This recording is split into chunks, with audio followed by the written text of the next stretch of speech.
Simu inaita. Kapokea. Wewe tuliendelea kusoma. Nipokee. Sijui nani huyu anapiga. Halo? Hapa ni garage? Ndiyo, hapa ni garage yangu. Nimepotea njia, sijui ni wapi. Pole sana ndugu yangu. Asante. Ndiyo, lakini sio mahali pa kupotea.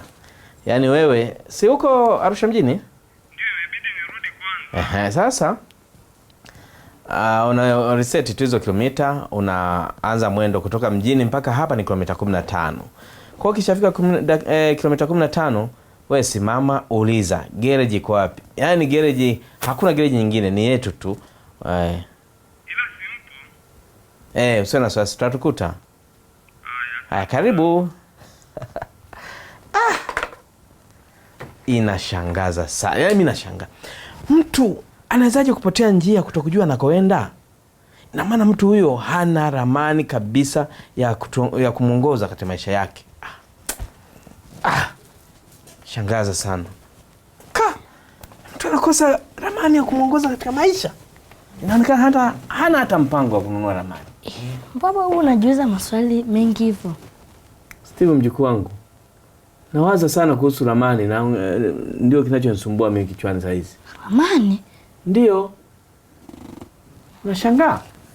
Unajua ramani ni karatasi ya muhimu sana ambayo mimi nimewahi kukuta nayo, ambayo inasaidia kumuongoza mtu katika njia. Hawezi kupotea kama unafuata ramani. Unachukua ramani, unasoma, inakusaidia kwenda mpaka kufika unapotaka kufika. Sasa babu, naomba unielezee kidogo kuhusu ramani kwa sababu mimi sijui sana kuhusu ramani. Waga nasikiaga. Sasa hivi nimekukuta unafikiria juu yake. Sasa, nikuelekeze vizuri. Nilete miwani. Sawa. Ile miwani yangu ya kusomea. Haya. Iko hapo kwenye shelf. Hapo juu. Usihangaike sana. Najua nipoweka.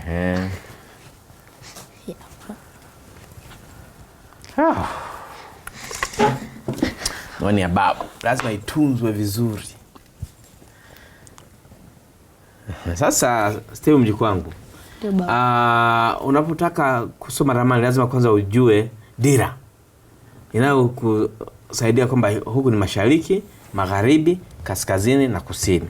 Unaona? Na kwa mfano ramani kama hii inaonyesha kabisa njia. Unaona? Hebu geuka hivi.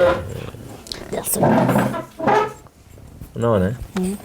Hapa kwa mfano ni imeandikwa map of Arusha, ramani ya Arusha.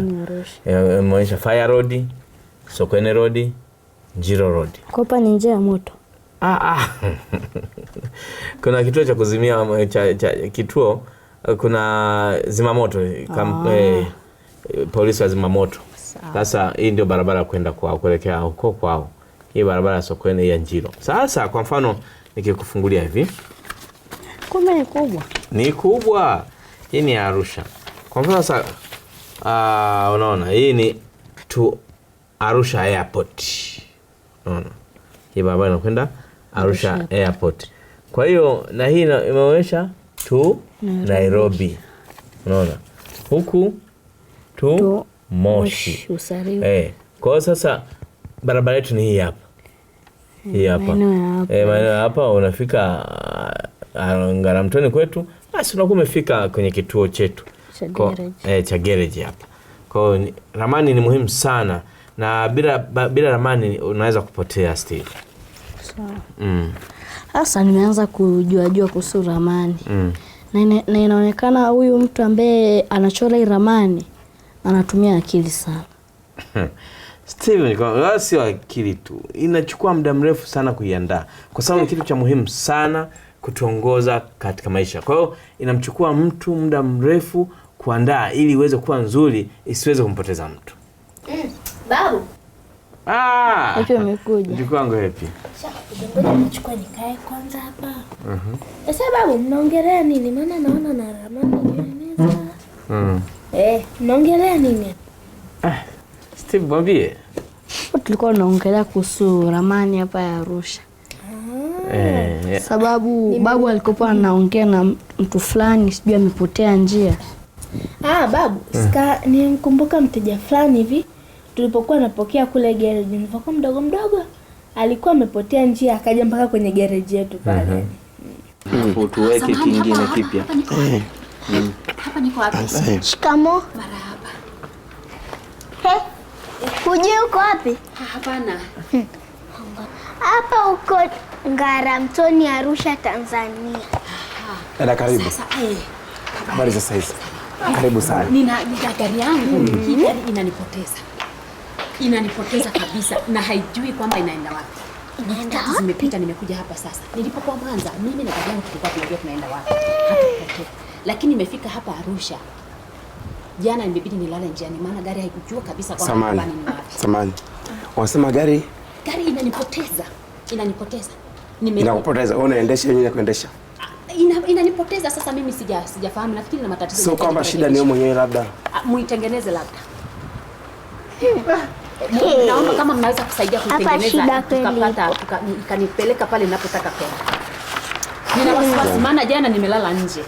Sio kwamba maana gari haikuweza kabisa kunipeleka ninapotaka kwenda. Shida tu. Naweza kukuashia kwamba gari yako haina shida, ni nzima kabisa. Isipokuwa wewe kama dereva ndio unahitaji kujua ni wapi unakotaka kuelekea. Ninajuaje sasa kwamba ninakotaka kuelekea kama gari haijui? Tuna ramani. Tutakusaidia. Ramani inasaidia hiyo kabisa. Na hata hivyo unaona? Wewe kama dereva unatakiwa kujua mahali unaelekea. Na hata wale madereva ambao ni wazoefu. Madereva wazoefu kama hawajui wanakoelekea lazima wawe na ramani. Kwa hata wewe unahitaji kuwa na ramani itakayo kusaidia kukuongoza kule unakotaka kuelekea. Naamini babu ramani mliompa ilikuwa imemsaidia sana kwa kupata njia yake kwa urahisi. Pia ramani ilikuwa na nafasi kubwa kwa sababu inakusaidia pale ambapo umepoteza njia na inakuelekeza kwa urahisi kufika ile sehemu ambayo unataka kufika. Huko sawa kabisa. Unajua Steve na Happy, sio kwamba ramani inatusaidia tu kuenda mahali ambapo ulikuwa hujui kabisa. Lakini pia inaweza kukusaidia kufika mahali ambapo ulikuwa unafahamu lakini kwa njia moja au nyingine umesahau. Lakini ramani kwa sababu ina barabara na maelekezo, inaweza kufika kutumia barabara. Kutumia ramani. Mimi nilikuwa nafikiria wazazi nao wanatakiwa kuwa wanaelekeza watoto wao katika njia sahihi kama ilivyo kazi ya ramani. Ila mimi nina swali ambalo ninajiuliza sana. Hawa watoto ambao yani watoto wa mtaani, watoto yatima wanapataje malezi ya wazazi? Kwa sababu sio kwa mtaani tu, sasa wataelekezaje kwa njia ile sahihi? Nadhani ni vizuri ningeenda kufuatilia.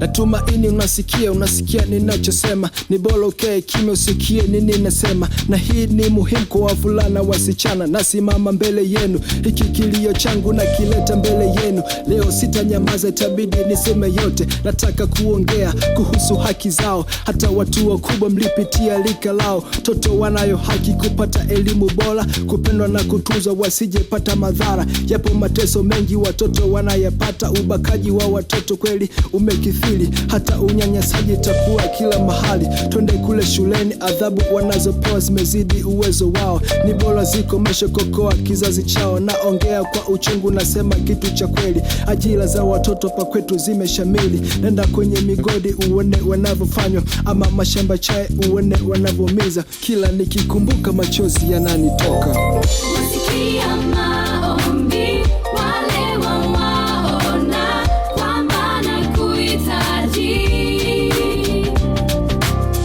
Ninapo duniani nahisi naelewa kwamba nakuhitaji. Baba Mungu, katika jina la Yesu tunashukuru kwa siku wa leo. Tusaidie sisi watoto, tuulinda tunapokuwa shuleni, tunapocheza. Wasaidie wazazi wetu katika jina la Yesu. Amen. Wasikia maombi wale waona kwamba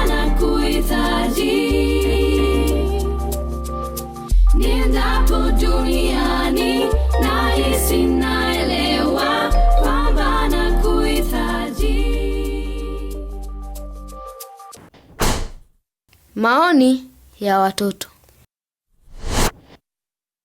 Kifungu cha 27.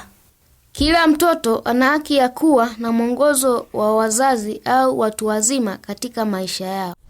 Kutokana na andiko la 27, watoto wana haki ya kuwa na mwongozo wa watu wazima au wazazi katika maisha. Mimi binafsi nimepata malezi kutoka kwa wazazi wangu. Na ningependa kujua kwenye kituo kama hiki mnapewa malezi hayo na kina nani? Kwenye kituo hiki tunapewa malezi na kina mama na wasaidizi wao. Na pia wanapotupa malezi huwa wanatuasa sana. Mama huwa anatueleza kwamba uvivu sio kitu kizuri. Ni lazima ujitume katika shughuli mbalimbali. Hata kama shuleni umeambiwa kuna michezo, kuna nini, ni lazima ujitume na sio kukaa kujilezemaza kwamba uvivu sio kitu kizuri katika maisha yako. Asante basi kwa kunialika hapa. Asante sana. Tuendelee, tuondoke. Napenda wazazi wangu kwa sababu wananifanyia, wananipa chakula, wananipenda, wananitunza na wananilinda. Ninachokipendelea wazazi wangu wanaonilea hapa wanifanyie, nataka niwe naenda shule, wanalipia ada, na ninatamani sana wawe wananipa muda wa kucheza. Napata malezi kwa wazazi wangu kwa kunionya, na pia kama nimefanya kosa ambalo nilishajua nisifanye, pia natakiwa nichape. Babu vipi? Mbona kuna ramani mkononi? Wanekaa. Niambie vizuri. Kuja nikupishe. Unajua? Kabasi. Sasa tulikuwa tunaongelea kuhusu ramani kwa sababu kuna mteja ambaye alikuwa amepotea njia, kwa hiyo tukamwelekeza mpaka afike hapa. Sasa yakuja anataka kuleta gari yake kutengeneza. Sasa ndio nikawa naongea na wajukuu zangu hapa kuhusu umuhimu wa ramani, jinsi ya kutumia ramani, kwamba ramani ya muhimu sana. Ukiwa na ramani unaweza kupotea kama yule mteja ambaye alipotea. Hivi ina maana hata ile majengo yale makubwa yale ya mjini inamaanisha yameanzia kwenye ramani? Steve. Unaongea kwa sawa kabisa. Maelezo yako ni sawa kabisa. Na pia muda sio mrefu tutaenda mjini. Kama tukaenda wote tunapoonyesha majengo magorofa yaone sasa. Sawa kaka. Uko sawa? Twende wote. Twende tukaone. Sasa sawa. Mimi nawatakia safari njema. Sawa.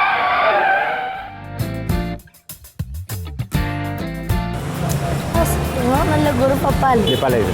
Sasa wanajengaje sasa? Gorofa kama hili hapo hivi. Wanajenga kutokana na ramani. Kutokana na ramani ambayo imechorwa, ambayo imeandaliwa maalum kwa ajili ya nini? Yaani kuna ramani mbalimbali. Unaona Lakini pia kuna rafiki yangu mmoja ambaye yeye ni engineer. Sawa? Kwa sababu ni engineer na kwamba yeye ni mtaalamu wa majengo kama kuchora ramani majengo makubwa kama haya yani. Na vitu ndio tutamuona jamaa huyo engineer huyo, alafu atatuelezea kwa undani zaidi. Sawa? Sawa. Fry. Sawa. Niweze kujua kwamba ramani zinaendelea vipi yani. Sawa? Sawa.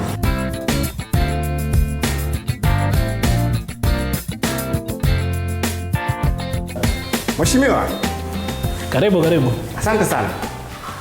Upo ndugu yangu? Nipo. Habari za kazi? Nzuri kabisa. Unaendeleaje bwana? Safi. Nikuja na mdogo wangu hapa Steve. Ndio. Karibuni. Asante sana. Sisi tulio kuona bwana jinsi ambavyo na utaweza ramani na majengo kama haya. Ndio. Hata Steve pia nikamwambia kuhusu swala la ramani. Akasema na hamza kufanya nini? Atakusikia mwenye mtoto kutoka kwako yani. Ndio. Hongera sana bwana. Asante. Kazi zako nzuri. Nzuri sana. Asante sana. Kwa unafanya kuhusu swala la ramani, unaweza tueleza kidogo kuhusu ramani ya kuandaa vitu kama jengo haya? Basi ngoja niwaletee ramani ili muone kabisa. Itakuwa nzuri sana hiyo. Sawa. Sasa ningependa tu kuelezea michoro, umuhimu wa michoro katika ujenzi. Inatumika katika sehemu 3. Sawa. Kuna wasanifu majengo, kuna wahandisi majengo na kuna wahandisi wa umeme, maji na AC. Sawa. Ramani hii inaonyesha kiwanja, ukubwa wa kiwanja na nyumba zinaingia ngapi katika kiwanja hicho. Na huu mchoro ni kwa ajili ya mhandisi, msanifu majengo. Sawa. Ambaye kwa Kiingereza anaitwa architect. Sawa. Ndio. Alafu kazi ya michoro hii ni kwa ajili ya kuomba vibali, ni kwa ajili ya kuelezea ujenzi. Kwa mfano ramani hii ya msanifu majengo ni kwa ajili ya kuonyesha ukubwa wa vyumba, ukubwa wa jengo lenyewe. Na msanifu majengo ndo anachora hii. Ukiingia ndani tena msanifu majengo pia anaonyesha hata furniture zitapangawaje katika nyumba. Anaonyesha pia sehemu gani finishes za floor ni za aina gani. Mfano kama hapa inaonekana ni tiles, huku sehemu nyingine ni tunaita polished concrete. Pia michoro hii inatumika pia kuonyesha madirisha na milango, ukubwa wake, ni material gani zinazotumika kwa ajili ya kutengeneza hiyo milango na madirisha. Na milango na madirisha iko mingapi.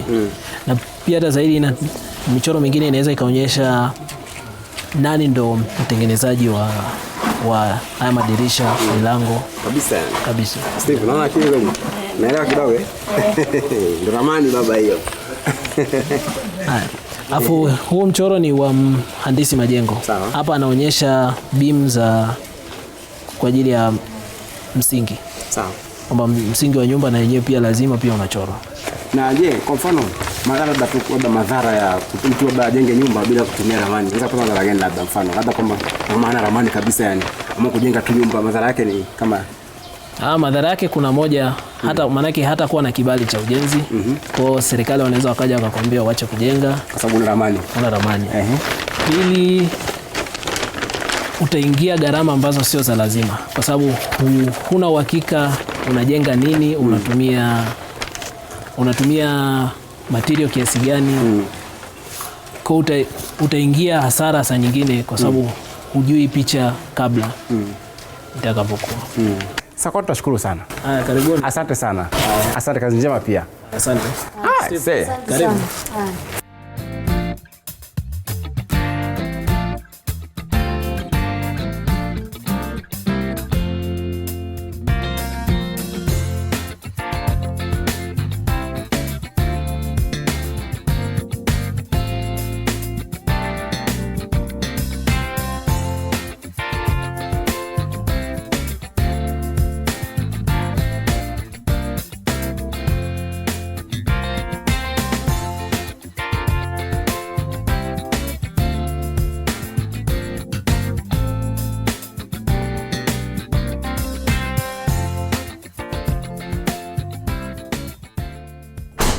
Neno la siku.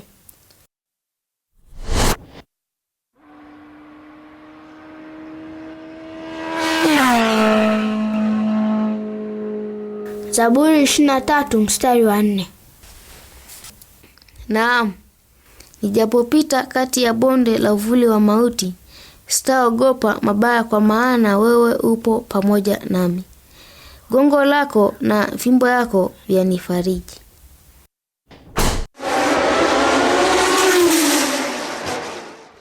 Unaona, kama kawaida tunachambuaga maandiko. Zaburi sura ya 23 mstari wa 4 inasema, naam, nijapopita kati ya bonde la uvuli wa mauti, sitaogopa mabaya, kwa maana wewe uko pamoja nami. Gongo lako na fimbo yako vyanifariji. Haya, Kelvin, umeelewaje maandiko haya? Maandiko haya mimi nimeelewa kwa Mungu anasema kwamba tusiogope.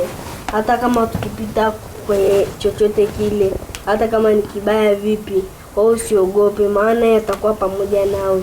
Kwamba utasema unapita kwenye shida fulani, alafu ukaogopa, bali hujamtegemea Mungu. Umekuwa na hofu kwamba utatokaje, lakini kwamba ukaingia kwenye shida na ukaamini kwamba Mungu yuko pamoja nami, lazima ile shida utaiweza. Utaweza kupata mlango wa kupitia kutoka kwenye ile shida.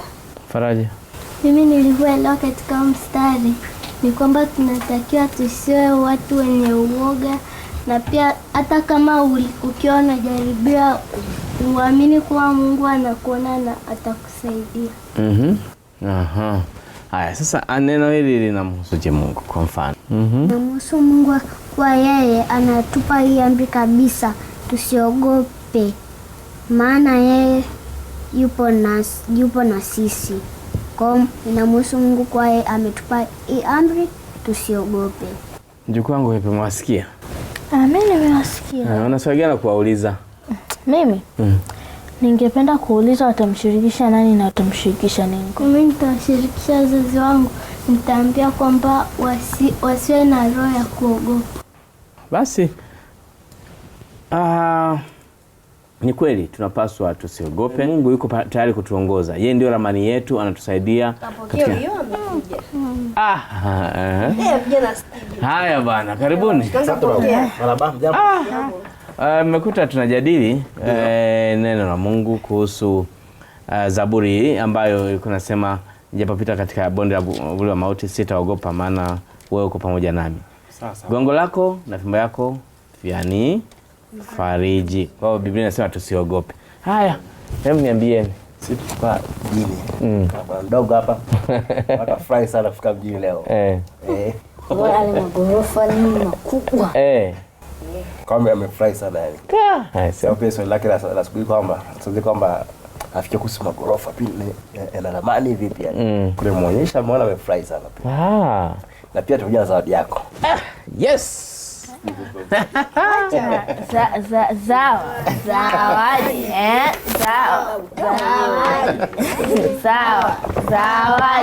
Haya, sasa fungue tuone. Wow, kama kitabu vile. Check. Ndio mkamfungia kabisa. Kabisa. Ndio zawadi bwana. Takasione kiti alafu vutie. Sasa huu uzee sasa kufungua. Na maoni yangu nimesharudisha kwenye draw, lakini nitajitahidi tu. Kwa nini lazima kutumia utaalamu kufungua? Hapana. Hiyo nakufungua kawaida. Zawadi, ngoja wajukuu zangu waone. Zawadi zawa. Wow, ni Biblia. Nimeiona. Naona. Yaani mmefanya vizuri sana. Unaona Biblia yangu ilikuwa imeanza kuchoka. Lakini sasa nimepata Biblia mpya.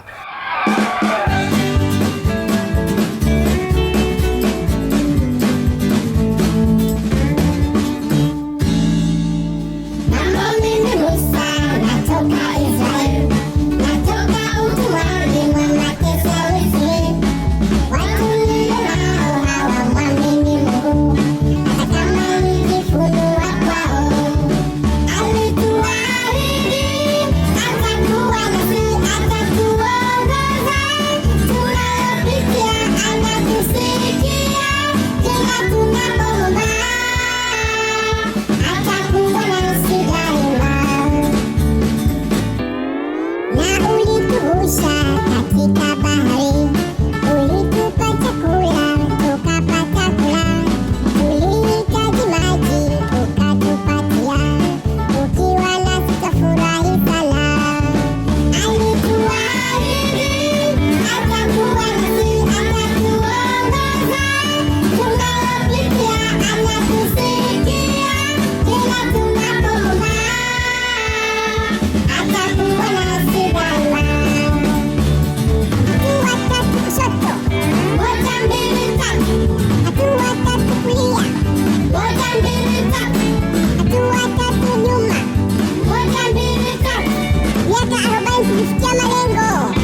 nashukuru sana kwa kuwa pamoja nami leo katika nyumba yangu hii. Tumeimba, tumejifunza pamoja kuhusu ramani ya kutuongoza katika njia mbalimbali tunataka kwenda. Tumejifunza jinsi ambavyo ramani inafanya kazi, lakini tukumbuke pia kwamba neno la Mungu ndio ramani kuu ya kutuongoza katika maisha yetu. Mnasikia Na wewe mtoto ambaye uko kando ya runinga yako, nashukuru sana kwa kuwa umekuwa pamoja nasi katika kipindi hiki. Umetusikia, umetuangalia vizuri, tumejifunza kuhusu ramani ya kutuongoza. Ni vizuri kufuata ramani ili uweze kufika mahali ambapo unatakiwa kufika. Na ramani kuu ni neno la Mungu. Neno la Mungu ni hili hapa. Hii ndio Biblia ambayo inatusaidia kutuongoza katika njia sahihi ambayo itatufikisha mbinguni. Soma neno, na maana ndio njia, ndio ramani ya kukuongoza uweze kufika mbinguni. Na hata hapa duniani ina mambo mengi ambayo inaweza kukuelekeza hiki usifanye na ikifanya. Basi mpaka wakati mwingine, mimi babu yako na kuaga nikisema